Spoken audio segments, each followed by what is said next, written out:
Jan media ന്യൂസിലേക്ക് സ്വാഗതം. നിർമരുതൂർ പഞ്ചായത്തിലെ 1-ാം വാർഡിൽ പുതിയ കടപ്പുറത്ത് നിർമ്മിക്കുന്ന ഫിഷ്ലാൻഡ് സെന്റർ വലനെയ്ത്ത് കേന്ദ്രത്തിന്റെ പ്രവൃത്തി ഉദ്ഘാടനം മലപ്പുറം ജില്ലാ പഞ്ചായത്ത് മെമ്പർ VK ഷാഫി നിർവഹിച്ചു. മലപ്പുറം ജില്ലാ പഞ്ചായത്ത് പൊതുപദ്ധതിയിൽ 60 ലക്ഷം രൂപ വകയിരുത്തിയാണ് തീരദേശത്തെ മത്സ്യത്തൊഴിലാളികളുടെ ഏറെ കാലമായുള്ള ആവശ്യത്തിന് പരിഹാരം കാണുന്നത്. മത്സ്യത്തൊഴിലാളി കുടുംബാംഗമായ കാമ്പ്രത്ത് മനാഫ് എന്ന വ്യക്തിയാണ് പദ്ധതിക്ക് ആവശ്യമായ സ്ഥലം വിട്ടു നൽകിയത്.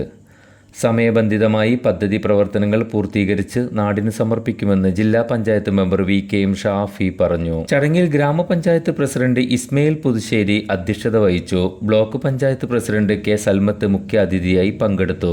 ഗ്രാമപഞ്ചായത്ത് vice president Sajimol Kavittil, standing committee chairperson TV Sajira, ഗ്രാമപഞ്ചായത്ത് അംഗങ്ങളായ CP സഹദുള്ള, KT ശശി, ആബിദ പുളിക്കൽ, കുഞ്ഞിപ്പ ചാരാത്ത്, മുൻ ഗ്രാമപഞ്ചായത്ത് മെമ്പർ കാമ്പ്രത്ത് അബ്ദുള്ള, വിവിധ രാഷ്ട്രീയ കക്ഷി നേതാക്കൾ Aneefa master, Shareef Haji, Dasan Kunnumal, KM Noufal, CP Ummer, KP Koyamon, K Savankutty, CP Akbar തുടങ്ങിയവർ പ്രസംഗിച്ചു. ചടങ്ങിൽ എഞ്ചിനീയറിംഗ് വിംഗ് ഉദ്യോഗസ്ഥരും മത്സ്യത്തൊഴിലാളി സംഘടനാ പ്രതിനിധികളും വള്ളക്കാരും ഉൾപ്പെടെ ധാരാളം തീരദേശവാസികളും പങ്കെടുത്തു.